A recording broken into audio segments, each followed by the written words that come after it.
আসসালামু আলাইকুম প্রিয় দর্শক। রমজানের সবচেয়ে গুরুত্বপূর্ণ বা মর্যাদাপূর্ণ রাত হচ্ছে লাইলাতুল কদরের রাত। এই রাত সম্পর্কে আল্লাহ তাআলা বলেছেন, হাজার মাসের চেয়ে উত্তম হচ্ছে এই রাত। এই রাত সম্পর্কে আমাদের অনেক অনেক প্রশ্ন থাকে। সেই প্রশ্ন সম্পর্কে আমাদের সাথে আলোচনা করার জন্য আজকে রয়েছেন আমাদের সেই প্রিয় দাদু। দাদু, আপনার কাছে আমার প্রথম প্রশ্ন, এই লাইলাতুল কদর সম্পর্কে আল্লাহ তাআলা কি বলেছেন? লাইলাতুল কদর সম্পর্কে আল্লাহ তাআলা সূরাতুল কদরে বলছেন, ইন্না আনজালনাহু ফি ফি লাইলাতুল লাইলাতুল কদর। কদর। মানে আমি তোমাদেরকে এই কোরআন অবতীর্ণের জন্য একটা রাত, মহামান্বিত একটা রজনী দান করেছি। হ্যাঁ। তখন বলছেন, ওমা আদ্রাকা মা লাইলাতুল কদর। এই মহামান্বিত রাতটা কি, এর ফজিলতটা কি? তখন বলছেন, লাইলাতুল কদরি খায়রুম মিন আলফি শাহ। আলফি শাহ মানে হাজার মাস অপেক্ষায় উত্তম। এই সুবহানাল্লাহ। লাইলাতুল কদরের রাতটা হচ্ছে হাজার মাস অপেক্ষায় উত্তম। উত্তম। আপনি আমি কতদিনই পাবাচ্ছি? সেটাই। ওই ৬০-৭০ বছর, গড় আয়ু তো ৬০-৭০ বছর। রাসূল সাল্লাল্লাহু আলাইহি ওয়াসাল্লাম বলেও দিয়েছেন যে আমার উম্মতের শেষ দিকে তাদের গড় আয়ু কমতে কমতে ৬০-৭০ বছরই বছর হবে, চলে আসবে। চলে আসবে। আমাদের আয়ু কিন্তু ঠিক অনুরূপী। কিন্তু এই একটা রাত যদি আমরা যদি পেয়ে যাই একটা রাত, তাহলে হিসাব করে দেখলে প্রায় ৮৩ বছর ৪ মাস সামথিং হয়। হুম। তাহলে একটা মাসের ফজিলত, মানে সরি, একটা রাতের ফজিলত হচ্ছে হাজার মাস অপেক্ষায় উত্তম। উত্তম। কুরআনুল কারিমে আল্লাহ তাআলা এই কথা বলেছেন লাইলাতুল কদর সম্পর্কে। তাহলে দাদু, আমার এখন অনেকে অনেক প্রশ্ন করে থাকে জি, লাইলাতুল কদর সম্পর্কে। আসলে লাইলাতুল কদরের যে রাত আছে, এ রাত হ্যাঁ। কি চিনার জন্য কোনো কারণ আমরা কি খুঁজে পাবো? অবশ্যই লাইলাতুল কদর এত একটা মহামান্বিত রাত আমরা কিভাবে খোঁজ করব? হ্যাঁ, এটা সকলেরই মনের মধ্যে একটা, মানে অনেক বড় একটা কোশ্চেন। হ্যাঁ। আসলে এ সম্পর্কে রাসূল সাল্লাল্লাহু আলাইহি ওয়াসাল্লাম বলছেন যে লাইলাতুল কদরের রাতটা হবে নম্র ভদ্র। মানে রাতটা কি আবার নম্র ভদ্র হয়? নম্র ভদ্র দ্বারা এটা বোঝানো হয়েছে যে রাতে আমাদের এত গরম এগুলো থাকবে না। শান্ত শিষ্ট, মানে মেঘলা আবহাওয়া হবে। দিন সম্পর্কে রাসূল সাল্লাল্লাহু আলাইহি ওয়াসাল্লাম বলছেন, এই দিনটা হবে শান্ত শিষ্ট। দিনও কি শান্তশিষ্ট হয়? এটা তো সবার মনেই প্রশ্ন। দিন কি হ্যাঁ, শান্তশিষ্ট হয়? দিন তো মানুষ না। না। দিন হচ্ছে শান্তশিষ্ট দেয়া বোঝানো হচ্ছে যে নম্র একটা পরিবেশ থাকবে। সারা দিন একটা, মানে একরকম ভাবে থাকবে। পানি মানে হওয়ার একটা হ্যাঁ, হ্যাঁ, সম্ভাবনা। পানি হওয়া, বৃষ্টি হওয়ার একটা সম্ভাবনা আছে। এটা হয় না, এই সম্পর্কে মানে বিভিন্ন হাদিস দ্বারা প্রমাণিত নেই। তবে বিদ্বানগণ সবাই বুঝিয়েছেন যে এই রাতে বৃষ্টি হওয়ার একটা সম্ভাবনা থাকে। মানে এই যে আবহাওয়াবিদগণ এটা বুঝিয়েছেন। বলতেছি। কিভাবে বুঝিয়েছেন? এই যে হাদিসের মাধ্যমে, যে রাতে মেঘাচ্ছন্ন থাকবে, পুরো দিনটাই মেঘাচ্ছন্ন থাকবে। এরপরে বলছেন যে এই রাতে এবং দিনে আমরা ইবাদত করি, ইবাদতের মধ্যে এক্সট্রা একটা প্রশান্তি থাকবে আমাদের। হুম। যখন আপনি সালাত আদায় করবেন, মনের মধ্যে দেখেন সালাত আদায় করে আসলাম, আজকে সালাত আদায় করে আসলাম। আসার পরে কিন্তু মনের মধ্যে একটা খটকা লেগেই থাকে।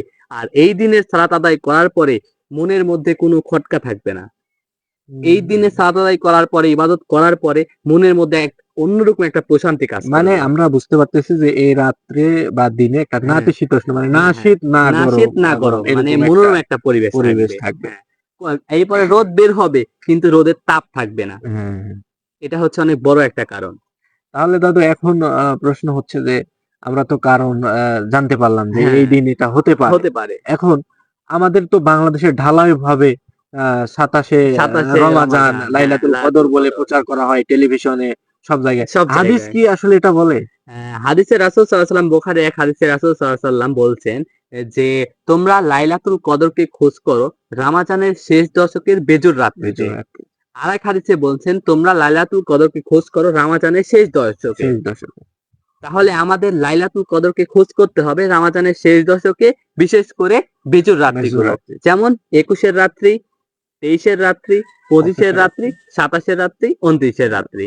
বিশেষ করে ২৭-এর রাত্রি, যেটা আমাদের মানে পুরো সমাজে, আমাদের দেশে, ভারত, বাংলাদেশ, পাকিস্তান এসব জায়গায় কিন্তু এই ২৭-এর রাতকে প্রচলিত আছে। বেশি প্রাধান্য দিয়ে ২৭-এর রাতকেই লাইলাতুল কদরের রাত বলা হয়। এই সম্পর্কে রাসূল সাল্লাল্লাহু আলাইহি ওয়াসাল্লাম দ্বারা সহিহ কোনো হাদিস প্রমাণিত নেই। মানে তিনি হ্যাঁ, নির্দিষ্টভাবে কোনো না। দিনকে তিনি আ আসছিলেন, হ্যাঁ, আল্লাহ তাআলা তাকে জানিয়ে দিয়েছিলেন যে রমাজানের মধ্যে লাইলাতুল কদরের রাত এই দিনটা। একটা দিন তাকে জানিয়ে দেওয়া হয়েছিল। হয়েছিল। তখন তিনি যখন সাহাবায়ে কিরামকে এই কথাটা জানাতে আসলেন, এমন সময় কয়েকজন সাহাবী মানে ঝগড়া লাগছিল এক কথায়। হ্যাঁ, মানে গন্ডগোল লাগছিল, ঝগড়া লাগছিল, এমন সময় রাসূল সাল্লাল্লাহু আলাইহি ওয়াসাল্লাম তাদেরকে মীমাংসা করে দিতে গিয়ে আল্লাহ রাব্বুল আলামিন তাকে ভুলিয়ে দিয়েছেন। তখন রাসূল সাল্লাল্লাহু আলাইহি ওয়াসাল্লাম বললেন যে এই ভুলিয়ে দেওয়াটাই আমার উম্মতের জন্য মঙ্গলকর। দেখেন আমাদেরকে যদি দেওয়া হতো যে 24-এর রাত্রি অথবা 25-এর রাত্রি অথবা 23-এর রাত্রি, এটা যদি আমাদেরকে জানিয়ে দেওয়া হতো তাহলে কিন্তু আমরা ওই এক রাত্রিকেই উদ্দেশ্য করে ইবাদত, এক রাত্রিকে উদ্দেশ্য করে বেশি বেশি সওয়াব আদায় এগুলো করতাম। কিন্তু রাসূল সাল্লাল্লাহু আলাইহি ওয়াসাল্লামের উপর আল্লাহ তাআলা ভুলিয়ে দেওয়ার মাধ্যমে তিনি আমাদের বান্দাদেরকে বেশি ইবাদত করার একটা মাধ্যম তৈরি করে দিয়েছেন এটা। তাহলে দাদু এখন অনেকের আরো একটা প্রশ্ন আসবে যে এই রাত্রিতে আমরা কি আমল করতে পারি? হ্যাঁ, এই রাত্রিতে আমরা কি আমল করব? রাসূল সাল্লাল্লাহু আলাইহি ওয়াসাল্লামের স্ত্রীকে রাসূল সাল্লাল্লাহু আলাইহি ওয়াসাল্লাম শিখিয়ে দিচ্ছেন যে তুমি যখন লাইলাতুল কদর চলে আসবে, লাইলাতুল কদরের রাতকে যখন তালাশ করবে তখন তোমরা বেশি বেশি করে বলবে আল্লাহুম্মা ইন্নাকা আফুব্বুন তুহিব্বুল আফওয়া ফাফু আন্নি।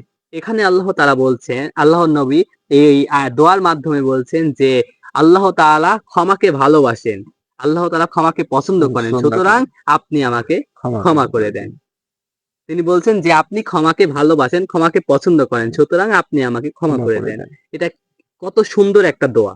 এই দোয়াটা রাসূল সাল্লাল্লাহু আলাইহি ওয়াসাল্লাম পড়তে শিখিয়ে দিয়ে গেছেন আমাদেরকে। এছাড়া আরেকটা হ্যাঁ। দাদু, আমরা যদি পার্সোনালি ব্যক্তিগতভাবে কোরআন তেলাওয়াত, হ্যাঁ, সালাত, জিকির আজগার করি তাহলে কি কোনো সমস্যা হবে? না, কোনো সমস্যা হবে না। তবে একটা জিনিস খেয়াল রাখতে হবে, সেটা হচ্ছে রমজানের রাতে 11 রাকাতের বেশি কোনো সালাত নেই। নাই।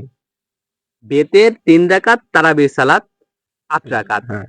রাসূল সাল্লাল্লাহু আলাইহি ওয়াসাল্লাম এর বেশি সাওয়াব আদায় করেননি। যে এই রাতকে উদ্দেশ্য করে আপনি সারা রাত কুরআন তিলাওয়াত করেন। এই রাতকে উদ্দেশ্য করে আপনি তারাবির সালাত এমন ভাবে আদায় করেন যেমনটি আপনি এশা পড়ে তারাবির সালাত আদায় করছেন, ফজরের আগ পর্যন্ত আপনি আদায় করেন। আপনি বলছেন যে আমি তো কুরআন তেলাওয়াতই বেশি জানি না। আমি 2-4টা সূরা জানি। এখন কি করব? এই 2-4টা সূরাই বারবার পড়েন। এক রাকাতে 3 বার 4 বার একই সূরা পড়েন। পরে সালাতকে দীর্ঘ করেন।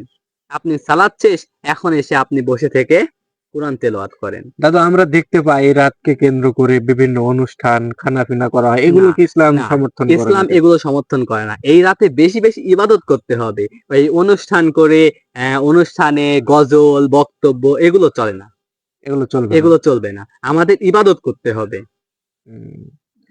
তো প্রিয় দর্শক, তাহলে আমরা এতক্ষণ দাদুর মুখ থেকে স্পষ্ট ভাষায় লাইলাতুল কদর সম্পর্কে বিস্তারিত জানলাম। আসলে আমাদেরকে লাইলাতুল কদরের রাত্রিতে অতটুকুই আমল করতে হবে যতটুকু আল্লাহ রাসূল সাল্লাল্লাহু আলাইহি ওয়াসাল্লাম করেছেন। এর বেশি আমল করলেই আমরা কিন্তু গুমরাহের চলে যাব, সুন্নাতের ব্যতিক্রম সেটা বিদআতে পরিণত হয়ে যাবে।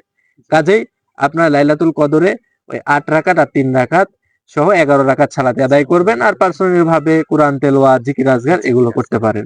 আমাদের ভিডিওগুলো যদি আপনাদের ভালো লেগে থাকে অবশ্যই আমাদের চ্যানেলটি সাবস্ক্রাইব করবেন, আর নতুন নতুন ভিডিও পেতে লাইক, কমেন্ট, শেয়ার করে পাশেই থাকবেন।